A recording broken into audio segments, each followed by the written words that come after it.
अस्सलाम वालेकुम भैया, मैं हूं रेहान कनाडा से। उम्मीद है आप लोग सब खैर खैरियत से होंगे। आप लोग देख रहे हैं मेरा यूट्यूब चैनल और फेसबुक पेज। आप लोगों को जैसे जैसे जैसे अब अंदाज़ा हो रहा है कि इमिग्रेशन बहुत दिन ब दिन बहुत सख्त होती जा रही है, टफ़र होती जा रही है, लाइक टफ से टफ होती जा रही है। उसी में साथ में स्पेशली इंटरनेशनल स्टूडेंट्स के लिए जो है वो दिन ब दिन जो है ना वो कोई अच्छी खबरें नहीं आ रही है। इसलिए मैं सबको रिकमेंड करता हूँ कि भैया आने से पहले पूरी ड्यू डिलिजेंस करें, प्रॉपर थॉरो रिसर्च करने के बाद यहाँ पर आए, क्योंकि इंटरनेशनल स्टूडेंट्स के लिए जो है यहाँ पर चीज़ें सही नहीं हो रही है। जो लोग स्टडी परमिट लेने स्टडीज़ अपनी कंप्लीट करने के बाद वर्क परमिट लेकर बैठे हुए थे, उनके लिए बाकी चीज़ें आसान नहीं हो रही है। उनके वर्क परमिट रिन्यू नहीं हो रहे हैं बिकॉज ऑफ देयर वीक परस्पेक्ट्स और उनकी बहुत सारी फील्ड्स को जो है वो अब गवर्नमेंट जो है वो ज़्यादा जो है उसको ऑब्लाइज नहीं कर रही है और उसको रिकमेंडेशन के ऊपर नहीं आ रही। मैं आपको बता देता हूँ कि Canada just made it tougher for international students to stay and work after graduation as of June 26, यानी कि जून 26 से जो है ये लोग बहुत ज़्यादा मुश्किलात पैदा करते जा रहे हैं। 178 non degree programs are no longer eligible for post graduate work permits citing weak job prospects. तो ये सब चीज़ें हो रही हैं यहाँ पर। जो 178 प्रोग्राम जो है वो अब जो एलिजिबल नहीं रहेंगे उनको जो है वर्क परमिट लेने में भी बहुत ज़्यादा मुश्किल होगी, लेकिन साथ में वो आपके लिए बहुत अच्छी देखिए कहते हैं ना कि एक रास्ता बंद हो रहा है तो दूसरा रास्ता वो खोल भी रहे हैं। तो साथ में ये भी रहा है। However 119 new programmes in high demand fields like health care and trade words added the move align with Canada 2025 immigration push for skilled workers in key sectors. देखिए हेल्थ सेक्टर के अंदर काम होगा आपका सबसे ज़्यादा। अब आपको अगर आना है यहाँ पर तो हेल्थ सेक्टर के ऊपर आए, मेल नर्स फीमेल नर्स के ऊपर, यानी कि हेल्थ सेक्टर के अंदर बहुत बड़ी फील्ड है। इसको आप canada.ca के ऊपर जाके सर्च करें और साथ में ट्रेड स्किल्स देकर आए। प्लम्बरिंग होगी आपकी, कंस्ट्रक्शन वर्कर्स हो गए और जो है इसी इंजीनियरिंग से रिलेटेड जो भी जितने इसी ट्रेड स्किल्स होंगे, इलेक्ट्रिशियंस हैं और इसके अंदर जो है बहुत सारी फील्ड में अगर आप इसको सर्च करेंगे तो ये फील्ड जो है ऐड हुई है। इसका मतलब है कैनेडियन गवर्नमेंट जो है इमिग्रेशन कनाडा अब सिर्फ ट्रेड वर्कर्स के ऊपर ज़्यादा फोकस करेगा, क्योंकि वही हमेशा हाई डिमांड के अंदर रहते हैं। और हेल्थ सेक्टर तो जो पोस्ट कोविड के बाद से इसकी डिमांड बहुत ज़्यादा बढ़ी है, तो इसके ऊपर आप ज़्यादा फोकस करें रादर देन अगर आप छोटे मोटे ये hotel management, hotel tourism, hotel hospitality, सिर्फ just to enter in Canada का जो आप लोगों को जो लोग चूरन बेचते हैं ना पहले कि यार सिर्फ कनाडा में एंट्री दे दो उसके बाद चीज़ें आसान हो जाएंगी, चीज़ें अब आसान नहीं रही हैं। चीज़ें बहुत ज़्यादा मुश्किल होती जा रही हैं।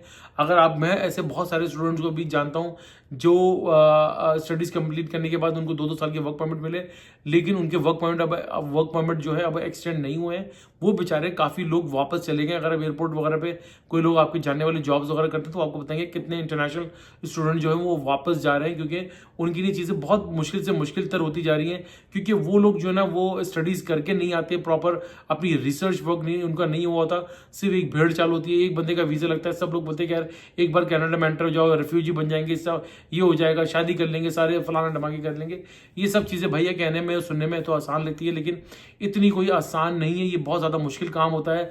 और स्पेशली जो लोग स्टूडेंट स्टडी परमिट के ऊपर आते हैं, उसके बाद जब उनका स्टडी परमिट एक्सपायर हो जाता है या उनका वर्क परमिट एक्सपायर हो जाता है, तो उनको यहाँ पर जो जो जो गली के कोने पे जो हर नुक्कड़ के ऊपर जो कंसल्टेंट बन के बैठे हुए वो आपको ये मशवरा देते हैं कि भैया तू जो है क्या नाम है उसका रेफ्यूजी बन जाए। रेफ्यूजी नहीं बन सकता। अब याद रखिएगा, रेफ्यूजी बन तो जाएंगे, आप टाइम बाय कर लेंगे, टाइम गेन कर लेंगे, लेकिन इवेंचुअली डाउन द रोड आपका केस जो है बहुत वीक होता है, क्योंकि आप ऑलरेडी जो है अपनी स्क्रूटनी और पुलिस चेक क्लियरेंस वगैरह सब कुछ कराकर आए हुए होते हैं। जो लोग यहाँ पर आकर रेफ्यूजी क्लेम करते हैं उनके पास थॉरो डॉक्यूमेंट्स होते हैं। वो आकर अपनी चीज़ें बताते हैं कि भाई हमारी जान को खतरा है। ये चीज़ें सिंपल सी मैं आपको हर बार अपने व्लॉग के अंदर बताता हूँ। ये चीज़ें क्लियर कर लें कि भाई आप अगर स्टडी परमिट के ऊपर आए तो आपका रेफ्यूजी केस बहुत ज़्यादा वीक होगा। इवन 95% जो है आपका केस रिफ्यूज़ हो जाएगा और आपको इवेंचुअली वापस जाना पड़ेगा। तो बहुत केयरफुली आप लोग यहाँ पर आए, ट्रेड स्किल्स के ऊपर अपना काम करें। और ये मैंने आपको पहले ही बता दी कि मैं बार बार रिपीट नहीं कर रहा। canada.ca के ऊपर जाकर देख लें कौन कौन सी स्किल्स के ऊपर हाई डिमांड के अंदर आई, कौन सी लाइक स्टडीज़ जो इसके उन्होंने एंटर किए, किस क्वालिफिकेशन के ऊपर जो है आपको वर्क परमिट मिल जाएगा। टूवर्ड्स आपको PR कार्ड के ऊपर भी जा सकते हैं, या फ्रेंकोफोन एरियाज के अंदर आप जाएँ, वहाँ पर फ्रेंच सीख लें तो आपके लिए बहुत ज़्यादा आसानी हो जाएगी। तो ये सब चीज़ें अपने साथ रखें। जल्दबाजी ना करें। जल्दी का काम वो कहते हैं ना कि शैतान का काम होता है।